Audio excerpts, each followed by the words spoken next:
Well, do we want to get started? Yeah, we definitely can. And we're recording, that's good. Okay. So I'm really excited today to have a really great colleague present some and share with all of us some great work that she's worked on in the past and has put together. He was actually here in March of last year, in 2019, to present this information live to our audience. And I working with Alissa Clark, who's also on the screen right now and joining us from the Gwen Green Center. We wanted to invite Thi back and present this great opportunity to all of you, especially in exploring different careers and with COVID-19, and some of you may have had your internships, you're not able to do them now, or you want to continue to explore because you have more time since you're working from home. This Thi will go over a little bit about what InterSECT JobSims is and how it can help you. So without further ado, I'm going to turn it over to Thi. She'll do her formal introduction of herself, and thank you, Thi, for being here today. Yeah, thank you for the invitation, and thank you everyone for taking the time to join the conversation today. So my name is Thi Nguyen, my pronouns are she, hers, and I am just excited to share this with you. This is kind of created with this situation in mind where you are virtual and trying to explore careers in a way that's low stakes, that you can, but meaningful, and you can progress in your career decisions and your career exploration. So we'll talk a little bit about that.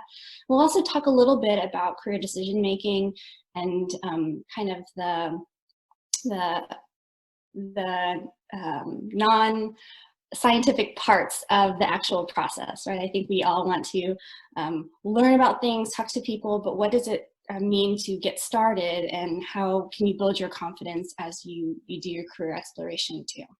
But before we get started, and it's going to be interactive, and so I'll have you all participate in some of the whiteboard activities, and so hopefully you'll get to do that and enjoy that.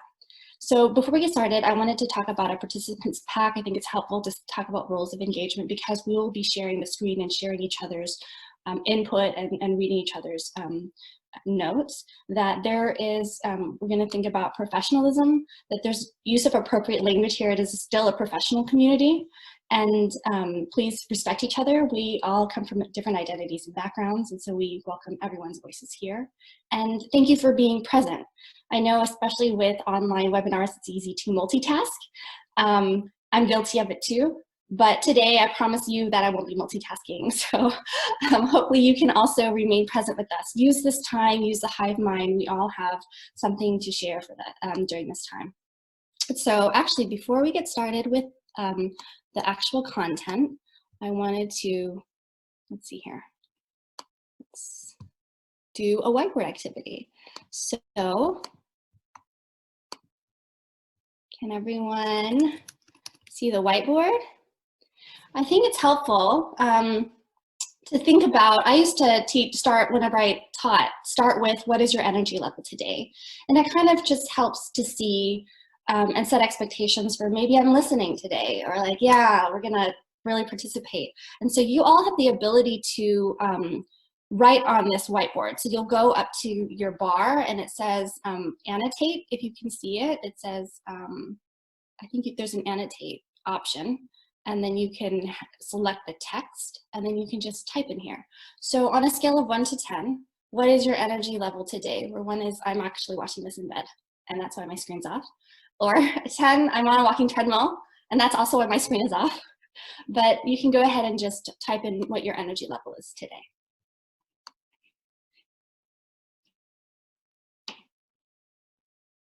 Great. Some energetic. We have some handwritten numbers. Cool. And there's like no judgment here. I remember once when I was teaching a class, one of the students had, their head down, and they kind of went a 2, and I was like, great, okay, so I know I won't be asking them to volunteer for anything today, which is fine too, right? Like, I just want to be here for you in the way that's helpful. So we have a spread of numbers: 4s, 6s, 5s, 7s, some 8s, 1, 9. We got somebody in here who's got some energy. Wonderful. All right. So then the next activity I want to ask you to participate in is, especially in this time, I think there can be a lot of anxiety about the fact that we can't control what's happening in the job market. We can't even control what's happening with the pandemic. But I acknowledge that you're here because you want to get something out of your career exploration, your career planning. Maybe just think about what the next step is. And so if you would, in this, talk about what you can control and what you cannot control. And it can just be 1 or 2 things.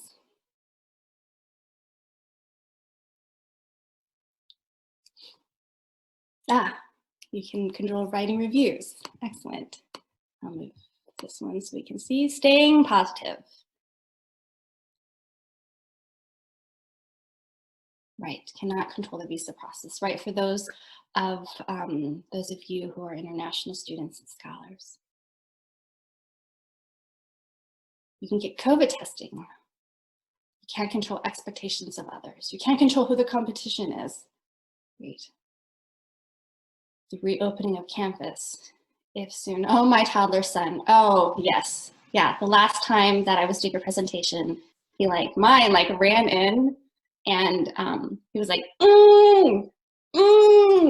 and after coaching him, actually my partner came in and got him, but later on I was like, hey, what was that all about? And he said, sister jinxed me and I couldn't talk, right? So totally understand, can't control other people, especially little people, so.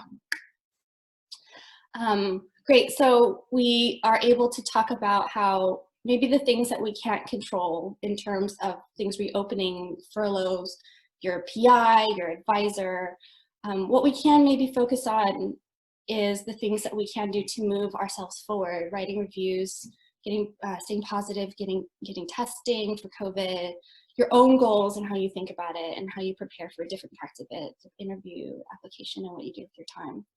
So with that in mind, we'll think about what we can do for today. And so with that intention, I'm gonna ask you in just 3 words or less than 3 words, what would you like to get out of today's conversation as we talk about doing career exploration online?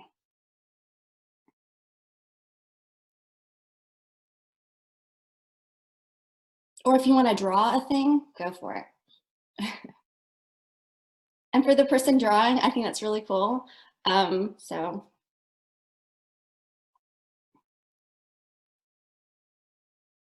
new career ideas, best ideas and approaches, ideas for professional development, brainstorm. Excellent. I'm gonna just move some of these out so we can see. Moving from academia to industry, nonprofit, great. Options, planning your future. Translating your academic experience, absolutely. In thinking about doing your career exploration and figuring out what you'd like to do next is kind of about finding work that aligns with the things that you enjoy doing, and all the writing and all of the lit searches you're doing and all of the condensing of information and communicating it again, that's really important in a lot of different careers. And so you'll get an idea of what that might look like. And the differences in terms of your skill sets, you might have to gain a new skill set in terms of working with different kinds of data, like business data or clinical data. But what you'll find is that the actual processes to find the data and analyze it and communicate it is very similar. And so as you're thinking about different options and different industries and sectors, you might be thinking about who you want to work with and the types of information you want to work with. All right, so then some people said communication as well as networking. I'm I'm curious. I was like, was it the 7s and the 8s you're writing in here? Or my 4s motivated to write in? So we'll go ahead and move on. Thank you all for participating in this, and we'll do some whiteboarding at the end of the session as well. All right, so now to get on. Let's see here. All right. So as we get started, I wanted to kind of talk a little bit about, whoops, wrong one.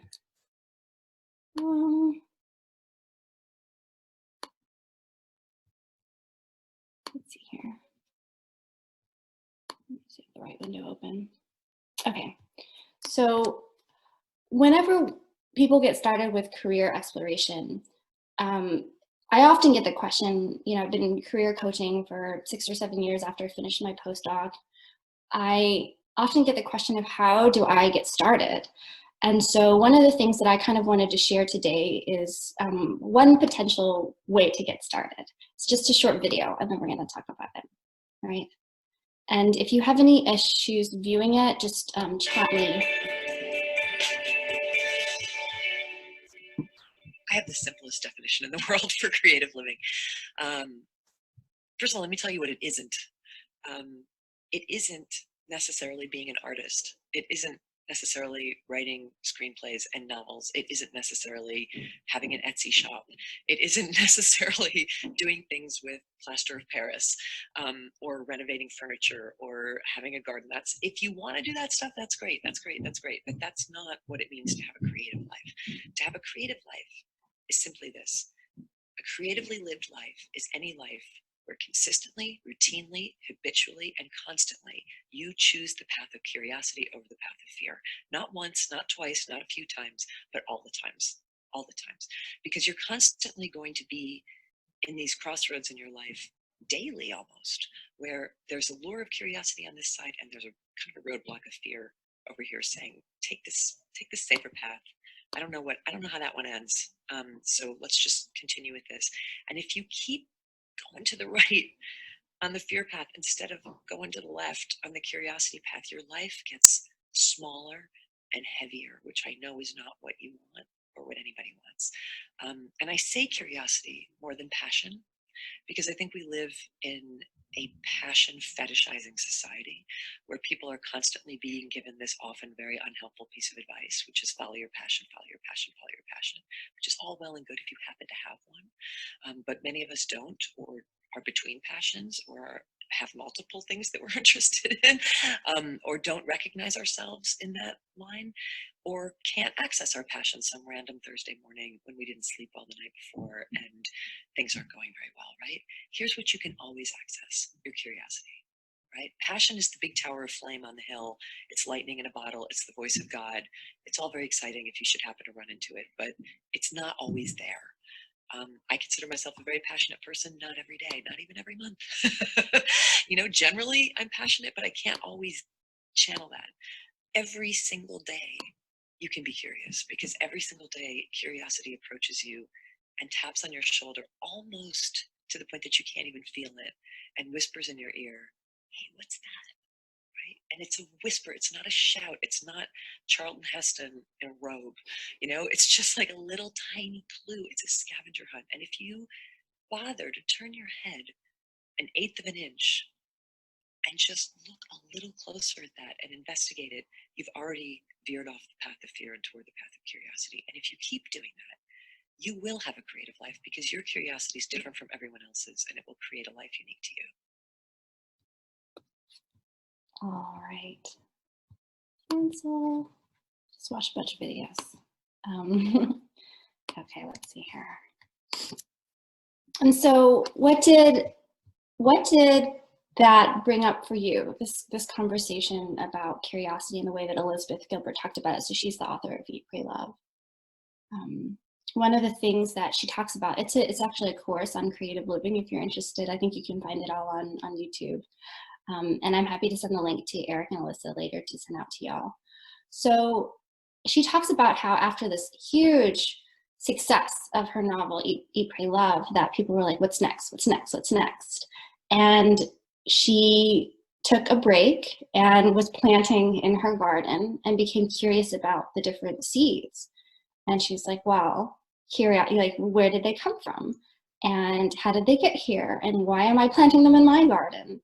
And follow these questions. And her next book became about, I think, where these different seeds came from all over the world, and how, you know, gardens have become international and that kind of thing.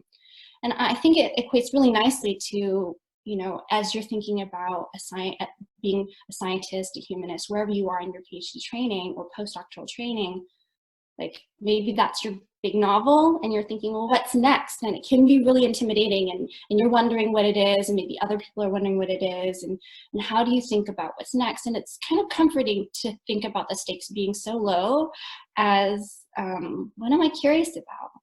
Like, oh, well, that person does really cool writing. What does that look like? And rather than just saying, oh, I'll follow up on it later, actually saying, okay, well, maybe I will try to contact them, or maybe I know somebody who knows them that wouldn't mind making an introduction. And that small action can be what propels you forward. Maybe not propel, that's a strong word, but kind of moves you into that realm of what you can control, and moves you, like she said, an eighth of an inch, or if you think about it, you know, 2 degrees. And when you move out to the edge, if we're looking at a circle, right, if you move to the edge, to the perimeter, that 2 degrees will put you somewhere else on the outside of the circle. And so these small actions, these small curiosities, if you follow up on them, can be kind of meaningful. And so one thing that we are going to talk about today is doing some exploration online, and how that kind of follows along with the concept that Elizabeth Gilbert was talking about.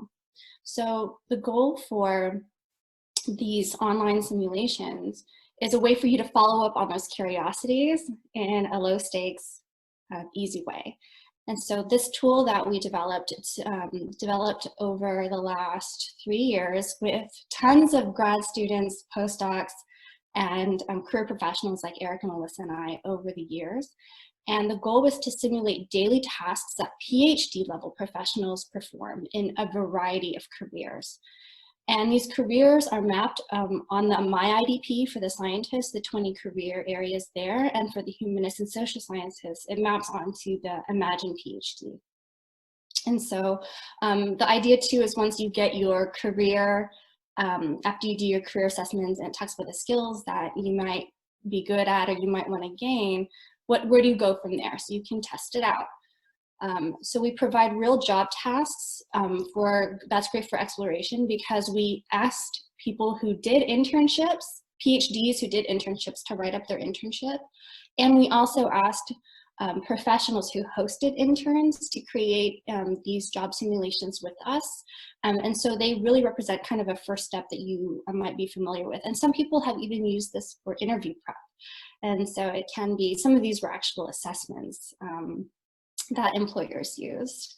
And they're designed to be completed in less than 8 hours. And so I'll talk about the whole task system, where you might have the, say for policy, where you would think about who you want to write, and then write out your bullet points, and then research them, and then create a document. That whole process might take 6 to 8 hours, but you could just try the first one and see if you like it, and then that might take an hour or so. And so it can walk you through more in-depth into each career area as well. So talking about the time commitment, it kind of fits. The top 4 lines are the different activities that you might do for career exploration. So a job shadow, where you go to someone's workplace or have lunch with them or something like that, and kind of see the environment and talk with them about what they're doing and get to experience a little bit. The JobSims fit in, and it takes a little bit more time than that. So at WashU, where I was working for a while, and at UCSF, they had consulting groups. And so they would do these 6 to 10 week consulting projects. So these JobSims definitely take less time than that, and then the actual internship. And if you look at the bottom 2 circles, it's other ways that you can learn more about different careers. For example, taking a course or doing networking and informational interviews. And I put the timeline in a little bit more in terms of intensive for the networking and informational interviews, because it's a lot of finding the right people, emailing them, waiting for them, and talking to multiple people. So it's actually an activity that might take some time. But this hopefully, the JobSims can inform some of those processes. And, you know, personal experience, when I was a postdoc at the Gladstone out in the Bay Area, I was curious about different kinds of ways that I could, you know, do, or different careers. And I took a course on intellectual property that was a semester long, and it was taught by a patent agent. And after the whole semester, I learned a lot, and I worked with people. We did a due diligence activity. I ended thinking, wow, that was a lot of work to figure out that I don't want to do this. There's got to be a faster way. And so then as I became a program director and career coach, I wanted to create something for my community, for you all, so that you could figure out more quickly if you wanted to invest time in that course, or a course like that, or invest time in an internship. So that was kind of the goal of this tool. All right, so the whole job simulation experience is 4 parts, and it's intentional in this way because we want you to not only do the job simulation, but reflect on it, right? There's the yin and the yang of thinking about something and acting on it and thinking about it again. That helps to move you forward, right? Like you have the curiosity, but then you have to do something about it. So the job simulation is paired with a SMART goals checklist. As we did this, we walked people through the JobSim experience. We found that if you put them on the goals on your calendar, you were more likely to complete the project, as with many things, right? Like exercising or working on your writing and abstract and fellowships and things like that. Having them on your calendar is important. Then talking to somebody else about it is important. So we provided an informational interview guide. And I know that Rochester has been really great about teaching people how to do informational interviews and getting out there and doing them. I think y'all have some reward system and like a great dinner that you can go to afterwards. But the informational interview guide is helpful in this specific context because we provide a way for you to talk specifically about the job simulation with a professional. And we found in hearing feedback from employers and from students and postdocs who did informational interviews that they got deeper into conversations because they were able to bypass, what do you do? And they were able to say, I learned that this is what you do. I gave it a shot. Is this something that you do often? Would you mind looking at my write-up? What other details, what databases do you use? And people are able to delve a little bit more deeply into those conversations. One person got a job interview from the informational interview because the employer was so impressed that they knew so much about the job actually. And then finally, the self-reflection guide about your experiences doing it. Do you want to continue on in that career as you explore it? So the JobSim itself includes the background, like a basic background about what that person does, and then it gives you the process. If you were to, for example, do a due diligence for intellectual property, then these are the 10 steps you would go through because we wanted to give you some context, but the actual exercise might be steps 2 to 4 because again, we wanted it to be brief between 6 and 8 hours. And then the actual tasks. And then you have an example most often, or we're still working on them. It's a living, breathing tool that we're editing all the time. An example of what that looks like so you can self-assess how you did. And if you enjoy doing it, and then some resources to get you started, some websites, some journal. Sorry, I'm in their play space, so my son just tried to come down. Sorry. So resources to get started, and I wanted to walk you through what that looks like. So. Let's see here. Somebody in the chat box, can you type for me the kinds of job areas you're interested in so that I can share with you ones that are relevant to you? And then we'll go over them. Give me a chance to stop laughing too. Okay. Public policy, thank you. Science communication and policy, scientist positions, museum work. Yes. Do we have a museum one? We're working on a curriculum design one, but I don't believe we have a museum one yet. That's a great one, Daniel. Let's see here. So why don't we go ahead and get started? So what you'll do, if you go into the science ones here and then the humanities one too, so Mead, we can cover one for you as well. There are the different job areas. And so say we pick one from policy, since just there's two people, so democratically they win. So let's talk about composing a fact sheet. So there's different areas, obviously, within each career field too. And so for this one, we have a very, very typical task of composing a fact sheet. So whenever a congressional member goes down to speak, for example, in the Senate hearings recently, they might be reading off of something that has a lot of information. And so one job that you might have as a PhD level person is to condense information into talking points for a congressional person or a staff. So thank you for sharing the link, Eric. It's InterSECT JobSims.com.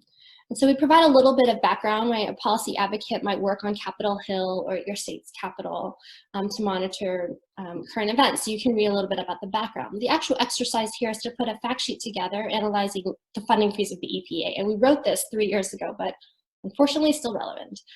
We give you a topic just to get you started, but of course you can pick any topic that is of interest to you. And this spans sciences and humanities, right? Funding for the NEA you can even use. NEH too. So your goal is then to persuade this member of Congress to think about your position.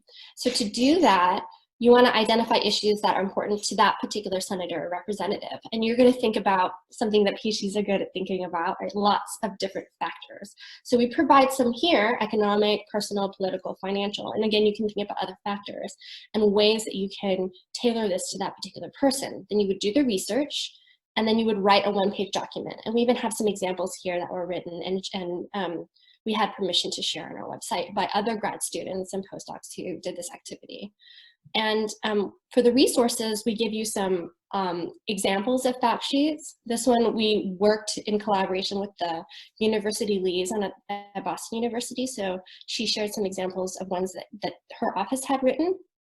We give you examples of like slang and how to do, science communication in general. So this is kind of the structure, the bones of every single job sim. All right, and we talk about different responsibilities that you might have.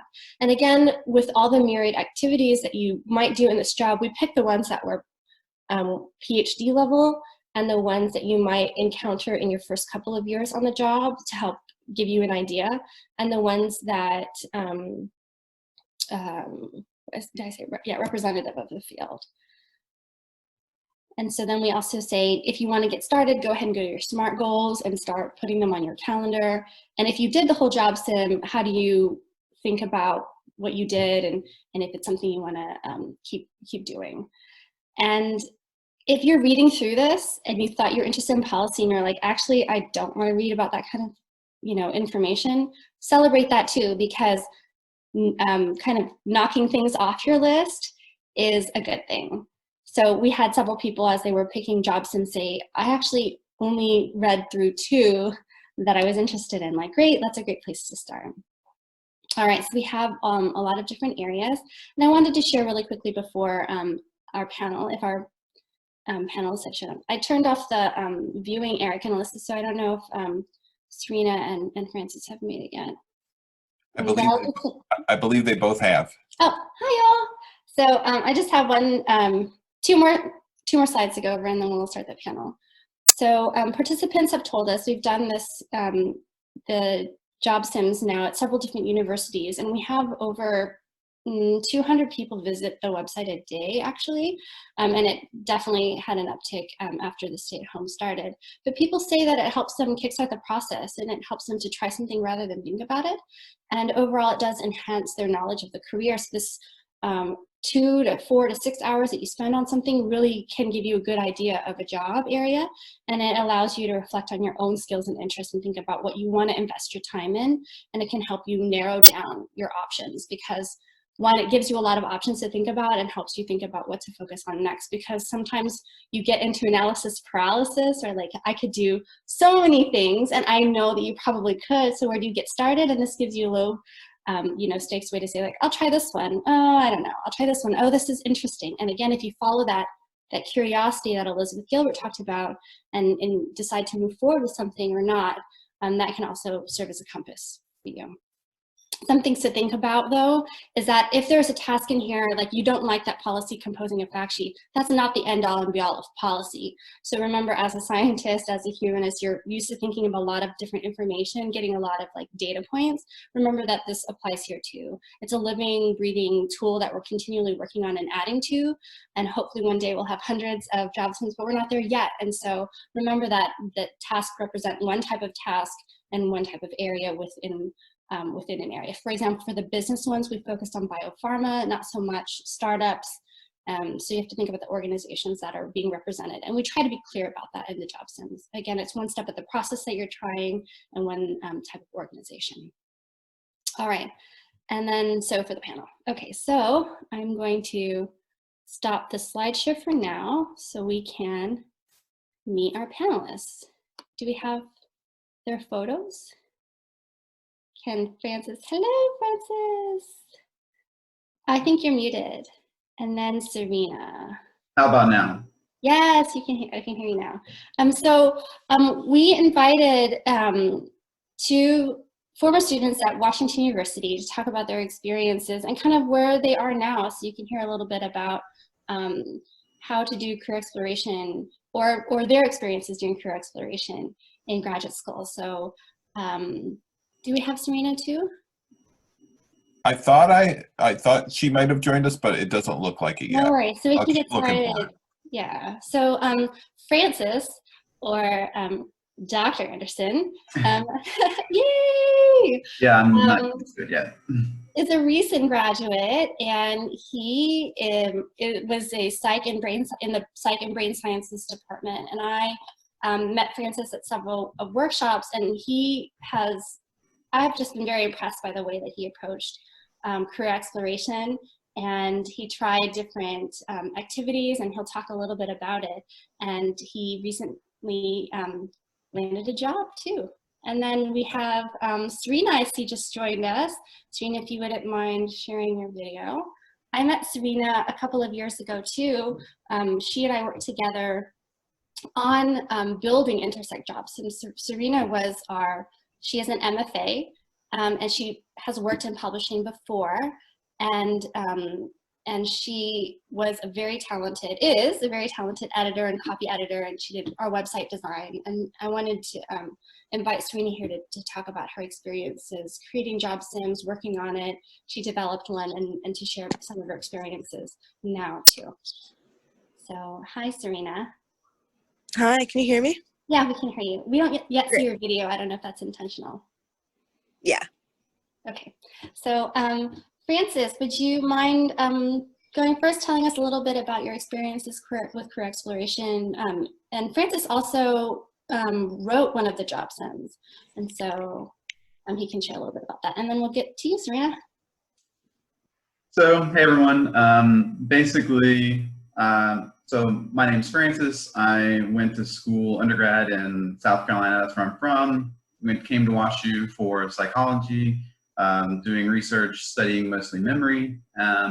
And basically, the way it went down was I went to school to study memory, to become a researcher, and I love that, still love it. Nothing about that changed. However, maybe about 2 years in, I decided, I realized academia was not going to happen for me for a variety of reasons. But the biggest one was definitely that I did not like how the job prospect situation looked. And I didn't want to get stuck in the perpetual postdoc and all that kind of stuff. So basically, I knew I was going to have to be looking elsewhere. So if, I don't know, if y'all are like me, when what you learn in grad school, what you learn to do, you become kind of a Renaissance person. You get lots of different skills, and maybe you like some more than others. But I was fortunate, or maybe a little bit of a challenge as well, to really like a lot of different aspects of it. I think my 3 biggest things where I love doing the actual research part of it, coming up with hypotheses and stuff.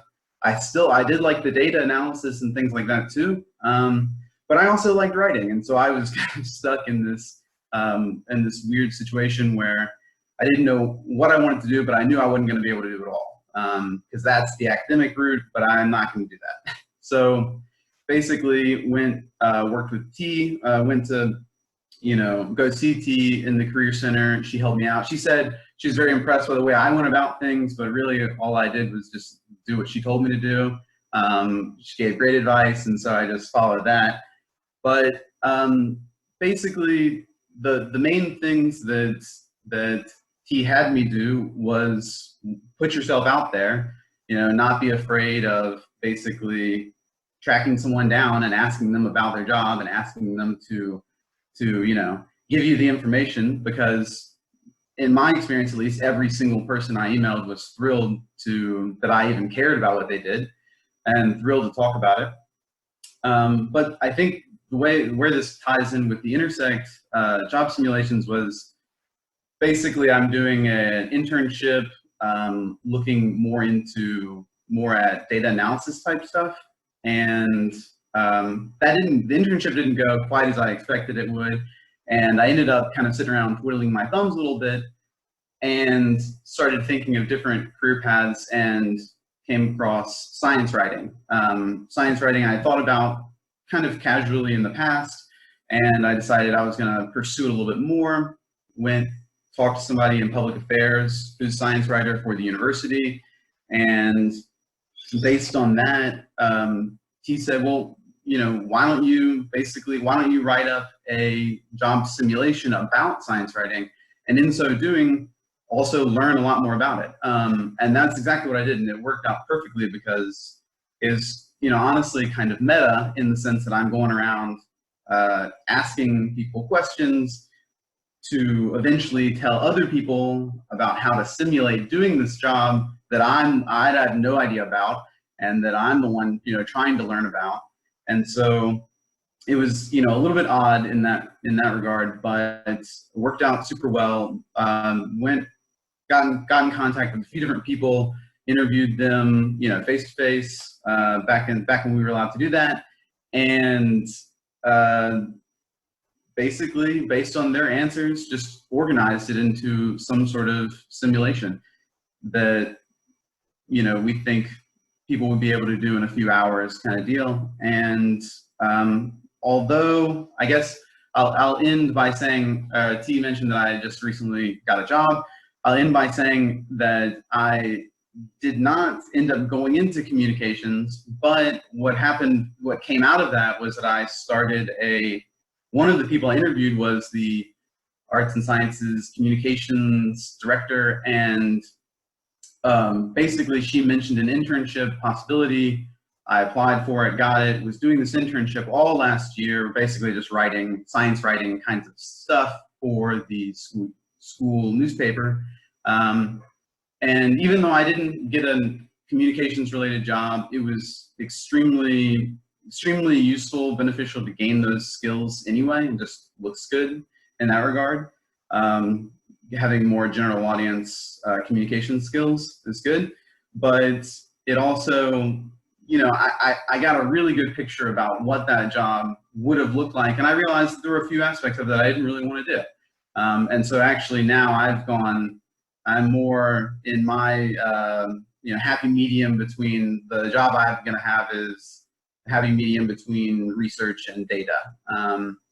I'll be a data analyst, institutional research and assessment for a college here in St. Louis. But that's all I've got, unless there are questions and stuff. Thank you, Francis. And yeah, we'll have Q&A here in a little bit. Sarina, welcome. Sarina's joining us from New York. And yeah, would you mind sharing a little bit about JobSims and what you got out of working on it and what students can get out of it too? Sure. So I came to it because I took a summer assistantship while I was working on my MFA at WashU. And what drew me to it was partially the writing, because I had never done any sort of any sort of non-creative writing before. I wanted to see what professional writing was like. And then what also drew me to it was a chance to develop some web skills, which I thought might be useful once I got out of grad school, which turned out to be, the JobSims turned out to be a really good way, obviously, to meet people, but also to just sort of learn what professional language is like how to talk to business people, how to talk about opportunities. Can you guys hear all those birds? Is that deafening? No, Kind it's of, right? it's like life is happening around Yeah. you. I'm in a kind of secluded patio, but can't do much about the birds. I learned a lot just about jobs that existed by working on the JobSims. Like, I had no idea that there were people that worked. I remember the intellectual property one was an especially mind-blowing one for me. Also, the various kind of like niches for science writing, as Francis mentioned. So yeah, I think in the end, I ended up doing a number of my own interviews that were mostly on the publishing side, and that was really interesting too, because when I was in college and after, no one had ever told me what to expect as far as the job market went. Like, I had gotten very little kind of information from my teachers and other resources. So InterSECT was how I figured out what I wanted to do. And so in the end, I ended up working as a copywriter and a content manager for several different places. And now I split my time between that and a job at a small press, like a small printing press, and that really works for me. And I'm really grateful to Thi for helping me out the whole time. Thank you, Sarina. So I wanted to open this up. This session is for you all. So if you have questions, please put them in the chat, and then we can take it from there. I just wanted to mention, and I want to thank both you, Francis and Sarina, for sharing your experiences. We did try to include. We invited a couple of scientists to also join us today, but we're not sure if it was the timing or if they might be shy, also maybe being on Zoom to share their experience. But we did want to share that we did reach out to a couple other individuals to be part of this. So, and if Thi does receive any info from them and they're willing to maybe share their experiences personally, Thi and I can coordinate that after. Yeah, definitely. So Daniel has a question. If someone completes a JobSim assignment, is there a process to get feedback on it? So the current feedback process is self-assessment, because the goal we wanted isn't to say, are you good at the skill or not, but do you want to develop it? So the reflection is a little bit more about career exploration. So we give you the sample deliverables so you can see what see other people's processes, but it's more for you to determine if you want to invest time in it. Francis, I know you, I think, tried a couple one. You also did the entrepreneurship sim kind of as a workshop. How do you think about moving forward and getting feedback on your career exploration? So getting feedback from, from other different individuals that I interviewed with, or getting feedback on the simulation itself, just curious. Yeah, on the simulation, or as you're going through the process. Okay, I see. Yeah. So, I mean, for me, maybe I was just fortunate in this regard. I'm not sure, but when I was interviewing the people, I made sure up front to say, hey, and do you mind if I, because I'm not the expert here. That's why I'm asking you. Do you mind if I run this by you at the end of the day? And they all, one person, didn't get back to me, but out of three, 2 people looked it over and said, you know, this is great, but maybe you should be a little bit more specific over here, things like that. And then, you know, it all worked out just fine, I think. You know, it was vetted basically by people who do the job. Yeah, so that's where you can contact people to get feedback on it. And in the JobSim, we provide a page where you can, let's see here, let me just share that. You can get a little bit of a step-by-step on how to talk with somebody about it. So if you go over here to the informational interview guide section within the JobSim webpage, you can download a guide that says, now that if you've done it and you want to talk to somebody about it, here's some questions and ways to approach that. That's one possible way to do that. Anyone else have questions for Francis or Sarina about maybe the careers they're in, or how they explored, or how they narrowed things down? Anything that you're curious about?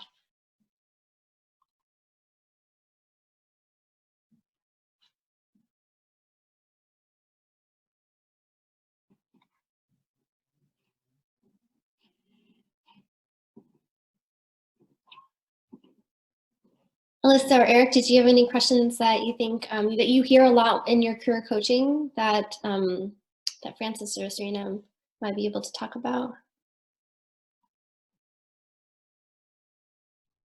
Sure. I think we get a lot of questions, or I get a lot of questions, Eric, I don't know if you do, about specific skill sets that they find useful or that would be useful to employers. So I'm wondering if you found that there's any themes throughout multiple simulations that you found that there were specific skills that go along with those.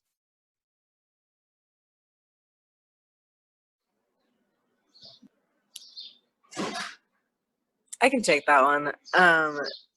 Definitely the ability to produce a well-written document with the right tone was something that I didn't know going into the JobSims, and after filling out a number of them and making sample deliverables,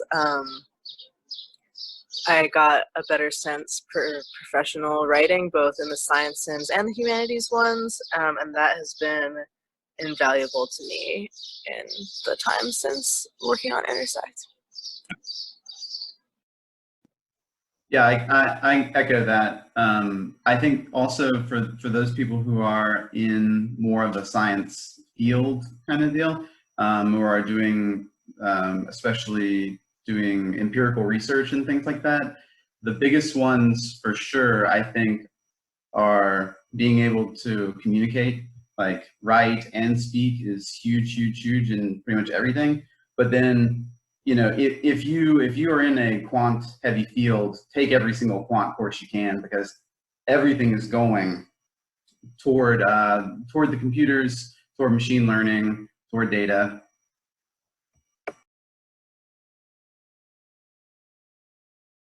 And then we have another question about, how did you find contacts to interview? Who did you start with?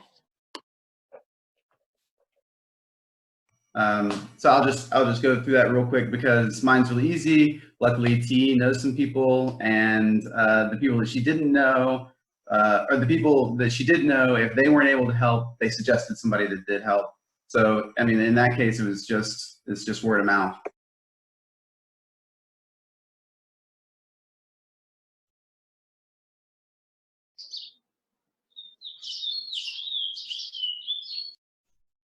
And I know Sarina dug deep into her contacts too. I know that can also be a useful place. It's like, who do you know? And how willing were your contacts to help out, Sarina? Oh, no one ever said no. Like, not one time did anyone say they wouldn't want to help. I think partially because there's no one who teaches you how to do it. So the only way you learn what a job involves is by talking to people who do it, and they don't get asked every day. So yeah, everyone was really helpful. And then we have a question on, if you have a sense of the job industry you might like to work in, but you feel you need to develop skills you don't have, what's the best way to gain those skills while developing job history?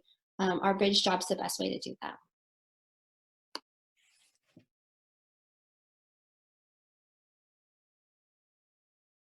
I can go for this one too if you want, but I was just going to say, I'll be real brief by saying, I think that trying to dip your toe in a lot of different pots and get a kind of broad range of experience is definitely the way to go. I think doing lots of little internships or something like that would be good. Or, I mean, I know that a lot of times I went on YouTube and did little tiny courses on X, whatever it was. You know, I dipped my toe in learning Python and said, no, I'm going to stick with R. You know, all those sorts of little things. Yeah, absolutely. I think Francis is absolutely right about that. I had a few job interviews where I had to take a test, like a coding test to get to the next stage, and I was pretty able to pick that up from YouTube. I think a lot of jobs require skills but don't require full mastery of them. So if you can make the effort to start learning them on your own, I think a lot of effort, I think a lot of learning can be done on the job. Yeah, and I can echo that too, is for a lot of these, if you can write and communicate well and you express interest, sometimes you don't have to and enough to know language to have a little bit of experience to talk about, because that showing interest basically says that, okay, I didn't just fall on this because I didn't know what else to do, but it really shows intention and says I followed this path and I'm really curious about it and I want to work, you know, with this organization or with you. And sometimes that can be a starting point. And people, when they're looking at a sea of resumes, having a little bit of the same language from that industry can set you apart. And bridge jobs or contract jobs, or however you want to think about them, can be great building blocks. You know, I was reading somewhere that careers are like a jungle gym, right? That you kind of go this way and then maybe up and then that way, and then it all kind of accumulates into whatever you're working on and how you want to express yourself at work. So, great. Any other questions? Somebody asked me a question about LinkedIn profiles. Can you talk about how LinkedIn played a role, if so or if not, in both of your job searches?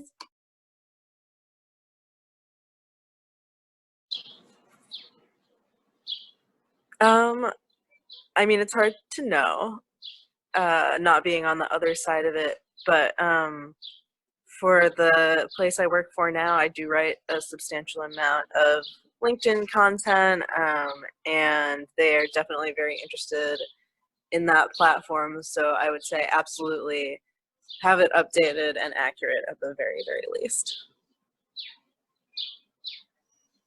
Yeah, from my perspective, I hate social media. I've never really been into it. I don't have anything at all, and I was basically forced to get a LinkedIn, and you have to. Like I'm the last person in the world who wanted to get one, and mine is fully updated, has the resume, has the headshot, all that stuff. Why? Because you have to. Like if you have an employer and they're set up to have an interview with you, this happened to me literally every single time I had any kind of interview. You get a little notification that says someone has viewed your LinkedIn profile. It's like almost unspoken that both people on the sides of the equation are going to look at it, and you just kind of pretend as though you haven't already kind of stalked them and their job history. Great. Well, thank you both for taking the time and sharing your experiences and answering questions with the group today. We're going to do a little bit of a close-up, but if everyone can thank our speakers, you can do your little reactions, and then we can thank you.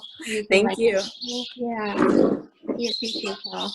Happy to do it. Really, everybody, best of luck.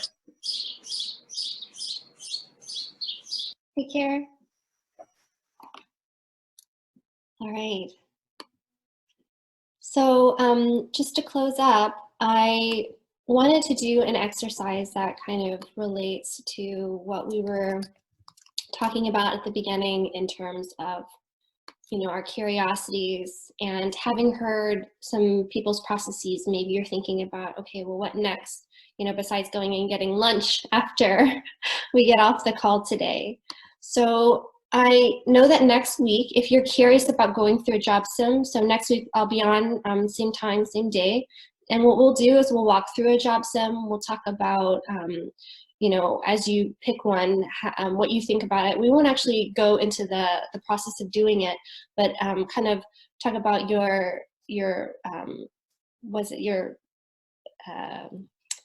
you know, basically what you're thinking and if you're interested in it or not, and how to follow up. We'll talk a little bit more about informational interviewing and balancing a little bit of the, now you're reading it, what do you want to do next? We'll talk about some concrete next steps. So for this one whiteboard, if I could ask you all to just share from today's conversation, any part of today's conversation, if you could write what is a curiosity you have from today. So something that you can follow up on, or something that you're just kind of pondering, like, huh, that was kind of interesting. Could be something that either one of our panelists shared as well.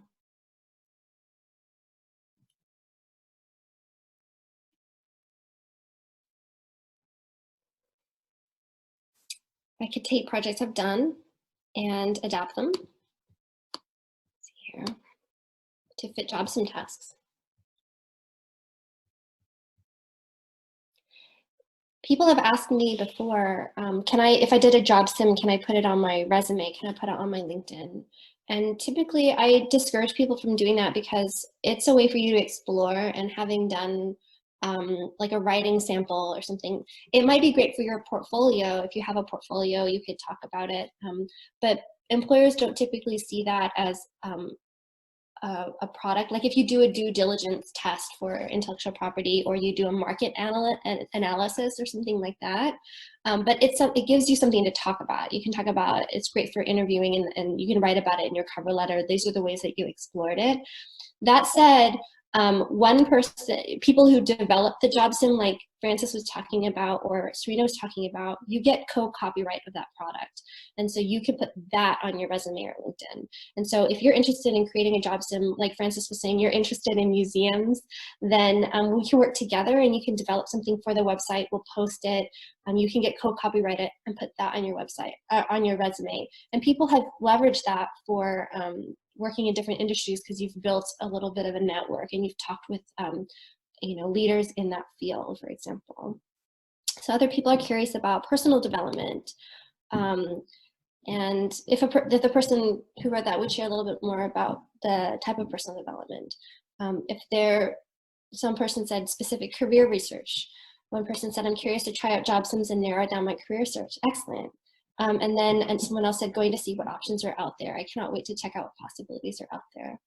Absolutely. And I think, again, if you take your curiosity from today and you say, okay, well, what is just the very next smallest step it could take? Maybe looking for somebody on LinkedIn, or maybe what it is talking with Alissa and Eric about next steps, because they can be really great, having somebody to bounce that off of and provide you with some direction and potentially some contacts, and can really lower the bar. So what is that next small step it takes for you to actualize on your curiosity? And so I want to thank you all for attending. It's you know, noon now, and so I wanted to acknowledge that timing. And thank you for being curious with me today, and for sharing out on the whiteboard and in the chat. And I look forward, if you would like to continue on this journey and do the next step with me next week, I'll be here. And so I hope you do join. So thank you all for your time. Thank you, Thi. And again, if you haven't shared your email and you'd like the presentation, please feel free to share it with me. I'm listed as the host on the Zoom. Thank you, Thi. All right, my pleasure.